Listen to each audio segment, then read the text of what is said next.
Hi friends, അസ്സാം വലൈക്കും. Welcome back to Jasna's home factory. ഇന്ന് ഞാൻ കാണിക്കുന്നത് ടേസ്റ്റി ആയിട്ട് എങ്ങനെ ഡോനറ്റ് ഉണ്ടാക്കാം എന്നുള്ളതാണ്. അപ്പോൾ അതിൻ്റെ ഇൻഗ്രീഡിയൻസുകൾ എന്തെല്ലാം എന്ന് നോക്കാം. ആദ്യമായിട്ട് വേണ്ടത് 2.5 കപ്പ് മൈദയാണിത്. അടുത്തതായിട്ട് 2 സ്പൂണ് പഞ്ചസാര, പൊടിക്കൊന്നും വേണ്ട ആവശ്യമില്ല, അതുപോലെ തന്നെ ചേർത്താൽ മതി.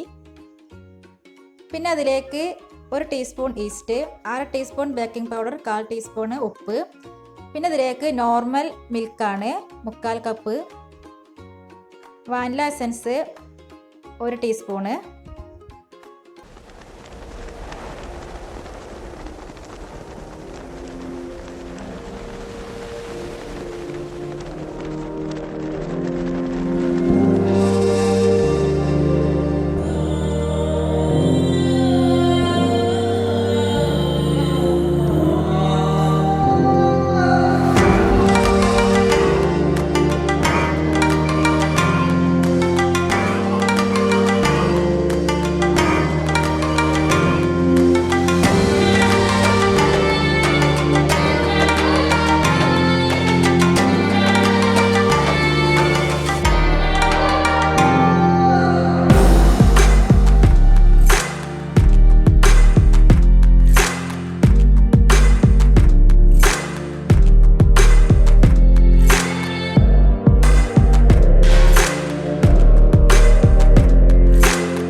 ഇനി ഇത് ഞാൻ ഒന്ന് കൗണ്ടർ ടോപ്പുമൊക്കെ ഇട്ടിട്ട് ഒന്നും കൂടി കുഴച്ചെടുക്കുകയാണ്.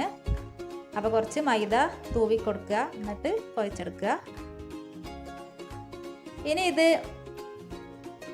ഇനി ഈ മാവ് നമുക്ക് നമ്മളെ കയ്യിൽ എഗ് ബീറ്റർ ഉണ്ടെങ്കിൽ ഇതിൻ്റെ ഈ ഹുക്ക് വെച്ചെങ്ങാണ്ടും നമുക്കിത് കുഴച്ചെടുക്കാൻ പറ്റും. അപ്പോൾ കുഴക്കാനൊക്കെ മടിയുള്ള ടൈമൊക്കെ ആണെങ്കിൽ ഇങ്ങനെ ഒന്ന് ചെയ്താലും മതി. സ്റ്റാൻഡ് മിക്സർ ഉണ്ടെങ്കിൽ അത് ഉപയോഗിച്ചെങ്ങാണ്ടും ചെയ്യാൻ പറ്റും. ഇങ്ങനെ നമ്മൾ ചെയ്യുകയാണെങ്കിൽ നമ്മളെ കൈ ആ ബൗളും വന്ന് പിടിച്ചെടുക്കണം. അല്ലെങ്കിൽ ഒരു കട്ടിയുള്ള മാവാണല്ലോ, അപ്പോൾ അങ്ങോട്ടും ഇങ്ങോട്ടൊക്കെ നീങ്ങി പോകും ബൗള്. ഇപ്പോൾ ഇത് സോഫ്റ്റായിട്ട് ഞാൻ കുഴച്ചെടുത്തിട്ടുണ്ട്. ഇതിനി റെസ്റ്റ് ചെയ്യാൻ വെക്കുകയാണ്. ഞാനിപ്പോൾ ഇത് 1 മണിക്കൂർ റെസ്റ്റ് ചെയ്യാൻ വെക്കുന്നുണ്ട്. ഇന്നിപ്പോൾ മഴയും തണുപ്പൊക്കെ ആയത് കാരണം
ഇതിൻ്റെ ബാക്കി വരുന്ന ഭാഗങ്ങളുണ്ടല്ലോ അതൊന്നും കൂടി കുഴച്ചെടുത്തിട്ട് അതൊന്നും കൂടി നമുക്ക് ഇതുപോലെ തന്നെ പരത്തി ചെയ്തെടുക്കാൻ പറ്റും. വെറുതെ വേസ്റ്റാക്കി കളയേണ്ട ആവശ്യമില്ലല്ലോ.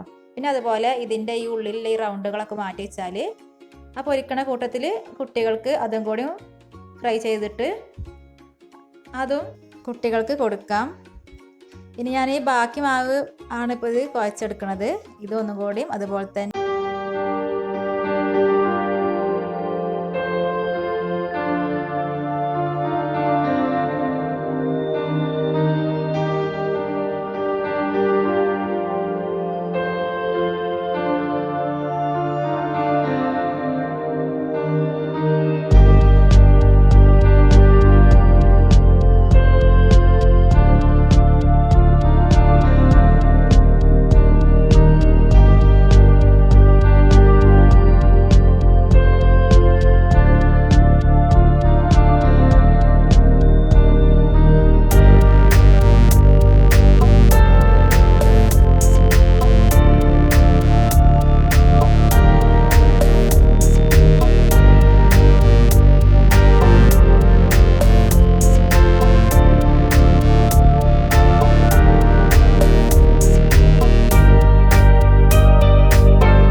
ഇതിൽ എക്സസ് ആയിട്ട് എന്തെങ്കിലും ഓയിലൊക്കെ ഉണ്ടെങ്കിൽ അത് ആ ടിഷ്യൂ പേപ്പറിലേക്ക് തന്നെ ആവും ചെയ്യും.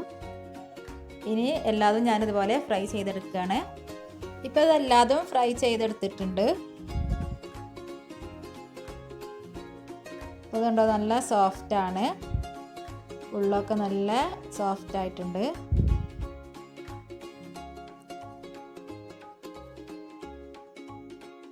ഇനി ഞാൻ ഈ ഒരു ഡോണറ്റിൻ്റെ ബാക്കി ഭാഗം കൂടിയും ഫ്രൈ ചെയ്തെടുക്കുകയാണ്. ഇനി ഇതിന് വേണ്ട ടോപ്പിംഗ് ഒന്ന് ഡബിൾ ബോയിൽ ചെയ്തെടുക്കുകയാണ്. 1/2 കപ്പ് ഡാർക്ക് ചോക്ലേറ്റ് ആണ്. അപ്പോൾ അത് മെൽറ്റ് ചെയ്തെടുക്കുമ്പോൾ ഇതിൽ കുറച്ച് മിൽക്കും കൂടി ആഡ് ചെയ്യുന്നുണ്ട്. മിൽക്ക് ചേർത്ത് കഴിഞ്ഞാൽ പെട്ടെന്ന് മെൽറ്റാക്കിയെടുത്ത ചോക്ലേറ്റ് പെട്ടെന്ന് കട്ടയായി പോവില്ല. അതിന് വേണ്ടിയിട്ടാണ് ഇപ്പോൾ ഞാൻ വൈറ്റ് ചോക്ലേറ്റ് ആണ് മെൽറ്റ് ചെയ്യണത്. അപ്പോൾ അതും അതിലും കുറച്ച് മിൽക്ക് ഒഴിച്ചിട്ടുണ്ട്. ഇപ്പം ഞാനിത് ഡിപ്പ് ചെയ്തെടുക്കുകയാണ്. ഓരോന്നായിട്ട് ഇതുപോലെയാണ് ഡിപ്പ് ചെയ്തെടുക്കേണ്ടത്. ഇനി ഇത് ഇതുപോലെ വെച്ചെടുക്കുകയാണ് ചെയ്യുന്നത്.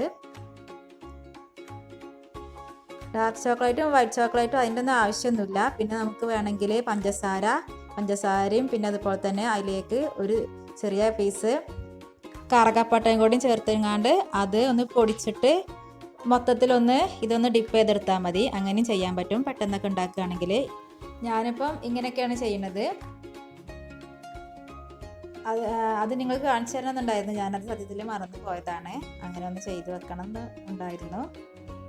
അത് എളുപ്പമാണ്. കുട്ടികൾക്കൊക്കെ പെട്ടെന്ന് വേണമെന്നുണ്ടെങ്കിൽ ചോക്ലേറ്റ് നമ്മുടെ കയ്യിലില്ലെങ്കിൽ അങ്ങനെയും ചെയ്തെടുക്കാം. അത് കുട്ടികൾക്ക് ഇഷ്ടപ്പെടുന്ന ഒരു ഐറ്റം ആണല്ലോ. ഇനി ഇത് ഞാൻ വൈറ്റ് ചോക്ലേറ്റിലും കൂടി ഡിപ്പ് ചെയ്യാണ്. വൈറ്റ് ചോക്ലേറ്റ് ഡിപ്പ് ചെയ്യുമ്പം അത് ഡ്രൈ ആയി കഴിഞ്ഞാൽ ഈ ഒരു കളറ് ഉണ്ടാവില്ല. ഇപ്പോൾ കണ്ടോ കുറച്ചൊരു കളറ് മങ്ങിയിട്ടുണ്ടാവും. ഇനി ഞാൻ വൈറ്റ് ചോക്ലേറ്റ് പൈപ്പിംഗ് ബാഗിലേക്ക് ആക്കിയിട്ട് ഇതിൻ്റെ മുകളിൽ കൂടെ ഒന്ന് ഡിസൈൻ ചെയ്യാണ്. പിന്നെ കുറച്ച് സ്പ്രിങ്കിൾസുകളൊക്കെ ഇട്ടിട്ടും ഡിസൈൻ ചെയ്തിട്ടുണ്ട്. അപ്പോൾ ഞാനിതെല്ലാതും ചെയ്തെടുത്തിട്ടുണ്ട്. അപ്പോൾ എൻ്റെ വീഡിയോ ഇഷ്ടമായാൽ ലൈക്കും ഷെയറും ചെയ്യുക. എൻ്റെ വീഡിയോ ആദ്യമായിട്ട് കാണുന്നവരാണെങ്കിൽ ഒന്ന് സബ്സ്ക്രൈബ് ചെയ്ത് സപ്പോർട്ട് ചെയ്യുക. ഇനി മറ്റൊരു വീഡിയോയുമായിട്ട് കാണാം.